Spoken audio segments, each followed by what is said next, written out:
then, make sure I got this in the right place. Nope, I didn't. That goes there. This goes there. All right, then I will start my 3 o'clock calendar. I have the following. Have a good evening, Mr. Mitchell.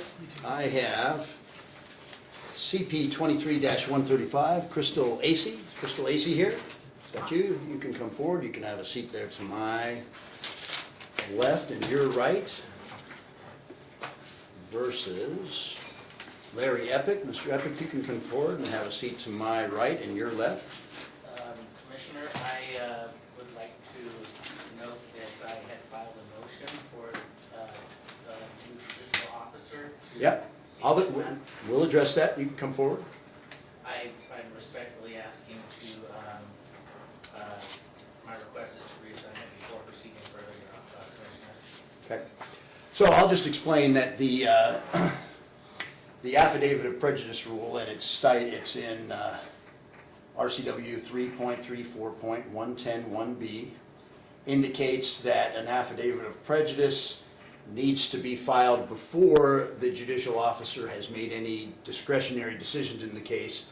I've made quite a few discretionary decisions in this case, starting with the decision over 2 years ago to grant the original order, and then the hearing there. The idea is that they're not to be filed after the court has made decisions, but before the court has started to. So for that reason, it is untimely, and so that is denied. So have you come forward. If you want to address the court, you're going to have to come up here. If you're going to address the court, you need to come up here. Otherwise, you're not even here. This Monday, Your Honor. Sir, if you want to address me, you got to come up here. Judge Rand actually issued 2 protection orders, which were very threatening to my life and whatnot. And it's pertaining to this, and that's on record. Mr. Rand has provided 2 protection orders in my favor this week, and there's more evidence. So I did submit the evidence, and there's a substantial amount of more evidence that needs to be heard fairly. And it is not fair to, I don't accept the contract.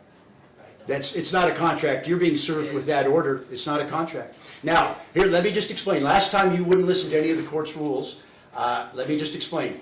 We have procedures. We have ways we conduct this. This is your motion to reconsider, and you're going to have to abide by the court's rules if we're going to be able to conduct court here. One of those rules is that you need to come up here so that the microphone can pick up what you're saying. Otherwise, it doesn't. And so you need to come up here and sit down. It doesn't mean you have to agree with what I'm saying, but you need to be up here, and then I will be happy to address all the things that you've put on for today, and I'm prepared to give you some time to speak, but you have to do it by the court's procedures. If not, I'm just going to assume that you're withdrawing your motion, which you only get one motion of this type per case, so this will be it.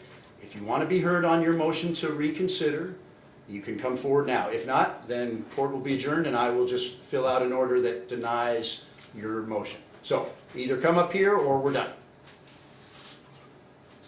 All right, we're done. All right, thank you. I will.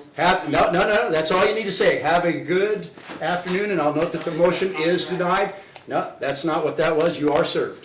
Thank you. All right.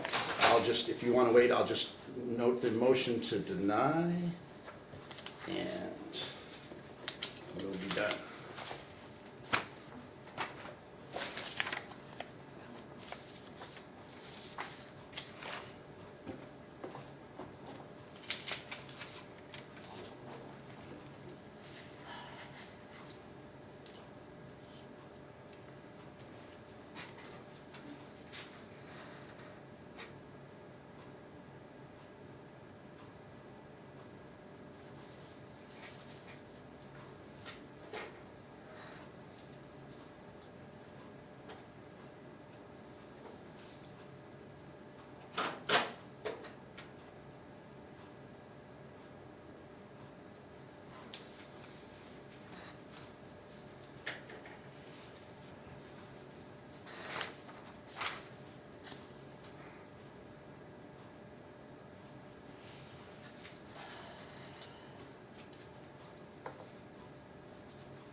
one copy of that. Remind me, is it AC? Is that Ossie? Thank you.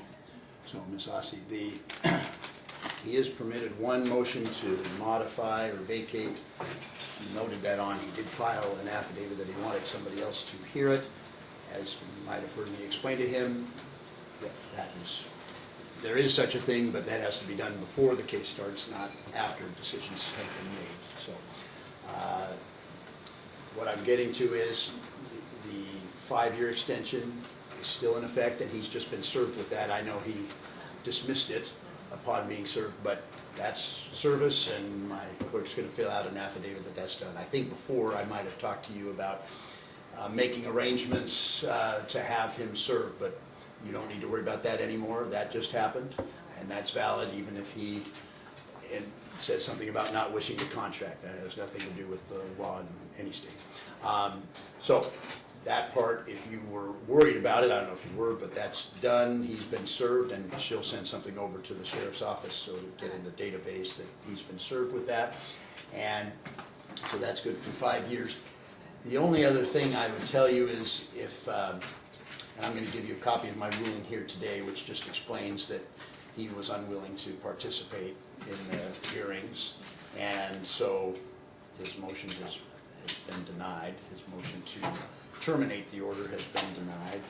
And the only thing I'd say is if he serves you with any more paperwork regarding a hearing in this case, you might want to just check in with the court to make sure that's accurate, because absent something that it's hard to foresee, I'd be denying a future hearing, because the idea of putting that in was so that they're not just pulling people back into court repeatedly for the same issue and such. So it's so that's should be done. That said, if you're served with something that says there's a hearing, I would check. I'm going to staple that.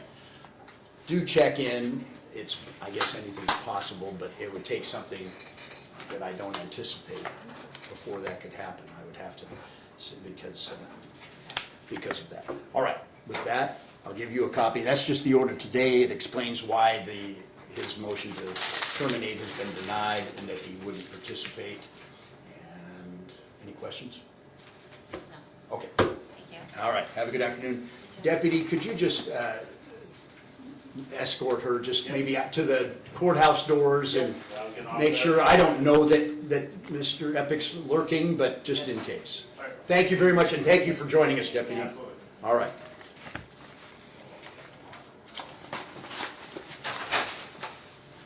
Yeah, that's about it. Is that what you were thinking is going to happen? We can go.